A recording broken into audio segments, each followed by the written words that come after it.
जय हिंद साथियों। इस वीडियो में हम चर्चा करेंगे कि बीएससी बीएड, बीए बीएड या फिर बीएड में दैनिक पाठ योजना की डायरी किस प्रकार से बनाएं, यानी कि डेली लेसन प्लान किस प्रकार से बनाएं। तो अंत तक बने रहिएगा हमारे साथ। सबसे पहले टिक करना होता है प्रथम वर्ष है या फिर द्वितीय वर्ष है। अगर बीएससी बीएड थर्ड ईयर है तो प्रथम वर्ष को, फोर्थ ईयर है तो द्वितीय वर्ष को टिक करना है। इसके बाद सत्र लिखना है, जो सत्र चल रहा है। फिर छात्र अध्यापक, छात्र अध्यापिका का नाम लिखना है, पिता का नाम। इसके बाद अनुक्रमांक, शिक्षण विषय, जो टीचिंग सब्जेक्ट आपने चुनी है उस विषय का नाम लिखना है यहाँ पे। इसके बाद वर्ग साइंस से है या कॉमर्स से है या फिर आर्ट्स से है। शिक्षक विद्यालय का नाम, जो विद्यालय आपको इंटर्नशिप में मिला है उस विद्यालय का नाम। फिर जैसे ही आगे बढ़ते या तो आपकी डायरी में फॉर्मेट बना हुआ होता है। अगर दोस्तों आपकी डायरी में फॉर्मेट बना हुआ नहीं होता है तो इस प्रकार से आपको फॉर्मेट बना लेना है। और इस प्रकार से आपको इसमें लगभग फर्स्ट ईयर में 20 लेसन प्लान बनाने होते हैं। दैनिक पाठ योजना 15। तो सबसे पहले आपको विद्यालय का नाम लिखना है, जो विद्यालय आपको इंटर्नशिप में मिला है, क्योंकि ये जो लेसन प्लान है ये आपको विद्यालय में ही प्रस्तुत करने होते हैं। जब आप विद्यालय में इंटर्नशिप पूरी करते हो तो उस समय आपको प्रस्तुत करने होते हैं। कौन सी कक्षा में प्रस्तुत करने होते हैं उस कक्षा का नाम यहाँ पे आएगा।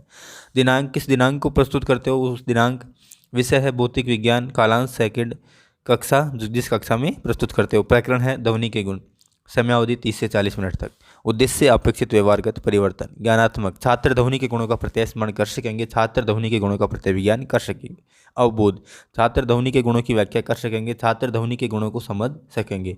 ज्ञानोपयोग, छात्र ध्वनि के गुणों से संबंधित ज्ञान का प्रयोग उच्च अध्ययन में कर सकेंगे। छात्र ध्वनि के गुणों से प्राप्त ज्ञान का दैनिक जीवन की विभिन्न परिस्थितियों में उपयोग कर सकेंगे। कौशल, छात्र ध्वनि के गुणों की जानकारी प्राप्त कर सकेंगे, छात्र ध्वनि के गुणों को चार्ट द्वारा प्रदर्शित कर सकेंगे। अभिरुचि, छात्र ध्वनि के गुणों के प्रति रुचि ले सकेंगे, छात्र ध्वनि के गुणों के प्रति अध्ययन कर सकेंगे। अभिवृत्ति, छात्र ध्वनि के गुणों के प्रति अध्ययन कर सकेंगे।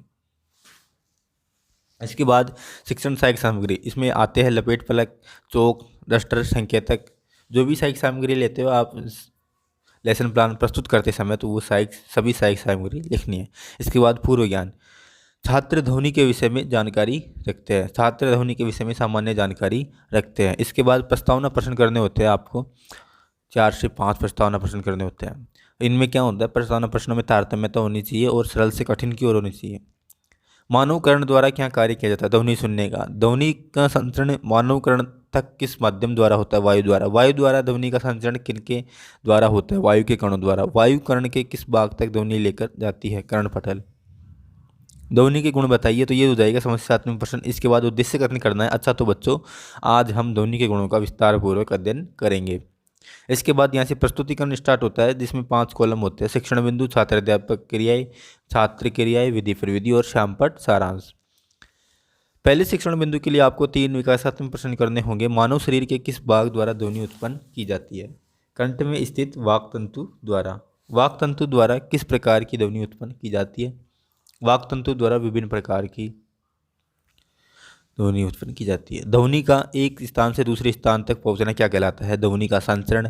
ध्वनि का संचरण किस प्रकार होता है, तो ये हो जाएगा संभावित। और फिर हमारा जो शिक्षण बिंदु है पहला है वो है ध्वनि का संचरण। छात्र अध्यापक कथन, ध्वनि के संचरण हेतु माध्यम की आवश्यकता होती है। ध्वनि का संचरण ठोस, द्रव्य, वायु तीनों में हो सकता है। वायु में ध्वनि का संचरण कंपनों के द्वारा होता है। जब वस्तु कंपन करती है तो उस पास की वायु के कण भी कंपन करते हुए कर्णपटल तक पहुँचते हैं, वह हमें ध्वनि सुनाई देती है। इसी प्रकार ठोसों व द्रवों में भी ध्वनि का संचरण होता है। ध्वनि की चाल वायु में 0 डिग्री सेल्सियस पर 331 मीटर प्रति सेकंड होती है। इसके बाद आपको विद्यार्थी ध्यानपूर्वक सुनेंगे तथा मुख्य बिंदु को अपनी उत्तर पुस्तिका में या फिर अभ्यास पुस्तिका में लिखेंगे। तो और इसके बाद आपको बहुत प्रश्न करने होते हैं, और इससे पहले आपको श्यामपट्ट पर लिखते हुए समझाते हुए भी चलना होता है इसी को, जो आपका जो शिक्षण बिंदु है उसको। फिर बोध प्रश्न में आपको 2 बोध प्रश्न करने होंगे। ध्वनि किस माध्यम में संतरित नहीं होती है, निर्वात में। 0 डिग्री सेल्सियस पर ध्वनि की चाल कितनी होती है, 331 मीटर प्रति सेकंड। इसके बाद अगले शिक्षण बिंदु के लिए भी आपको 3 विकासात्मक प्रश्न करने होंगे। ध्वनि के संचरण हेतु क्या आवश्यक है, माध्यम। किस माध्यम में ध्वनि की तीव्र संचरित, किस माध्यम में ध्वनि तीव्र संचरित होती है, ठोस माध्यम में। ठोस माध्यम में ध्वनि किस प्रकार संचरित होती है, कंपन द्वारा। ध्वनि के गुण क्या है, निरुत्तर। ध्वनि के गुण, छात्र अध्यापक कथन, ध्वनि के आयाम आवर्ती व आवर्तकाल होते हैं, व प्रबलता व तारत्व मुख्य लक्षण हैं। कंपन करने वाली वस्तु का माध्य स्थिति में अधिकतम विस्थापन को आयाम कहते हैं। आवर्ती प्रति सेकंड कंपनों की संख्या। आवर्ती का मात्रक हर्ट्ज होता है। ध्वनि की तीव्रता का मात्रक डेसिबल है। ध्वनि का तरत्व आवर्ती पर निर्भर करता है। और श्यामपट्ट पर लिखते हुए और समझाते हुए चलना है। विद्यार्थी ध्यानपूर्वक सुनेंगे एवं समझेंगे। और विधि हो जाएगी व्याख्यान विधि।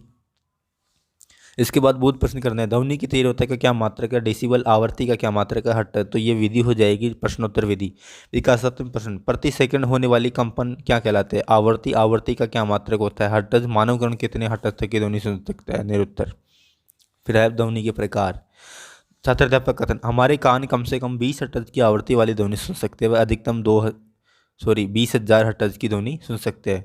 20 हर्ट्ज से 20,000 हर्ट्ज तक की आवृत्ति वाली ध्वनि को श्रव्य ध्वनि कहते हैं। प्राश्रव्य ध्वनि का प्रयोग अल्ट्रासोनोग्राफी व सोनार नामक यंत्र द्वारा समुद्र की गहराई मापने में किया जाता है।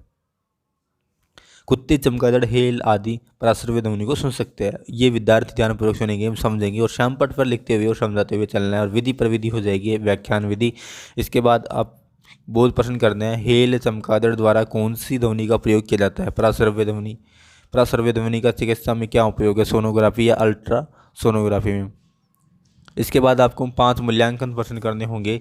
ध्वनि का संचरण किन किन माध्यमों में होता है, ऑप्शन देने इसमें 4। 0 डिग्री सेल्सियस पर ध्वनि की चाल कितनी खालिस्तान होती है। आवर्ती का मात्रक हर्ट्ज है, सत्य है या असत्य है। ध्वनि की चाल कितनी होती है। फिर इसके बाद आवर्ती किसे कहते हैं। इसके बाद एक गृह कार्य प्रश्न देना होता है आपको। ध्वनि के प्रकार लिखिए। तो इस तरह से आपकी एक दैनिक पाठ योजना कंप्लीट हो जाती है। इसके बाद यहाँ पे प्रशिक्षण सारणी बनती है। तो इसमें सबसे पहले आपको लिखना होता है दिनांक, विषय, कक्षा। तो जिस दिनांक को आपने प्रस्तुत किया है उस दिनांक आएगी। विषय, जिस विषय में प्रस्तुत किया है, जिस कक्षा में प्रस्तुत किया है। प्रकरण है ध्वनि के गुण। कक्षा है और कक्षा, विषय, अध्यापक हस्ताक्षर होंगे यहाँ पे या फिर प्रधान अध्यापक के हस्ताक्षर होते हैं। तो इस तरह से आपकी एक दैनिक पाठ कंप्लीट हो जाती है। जय हिंद साथियों।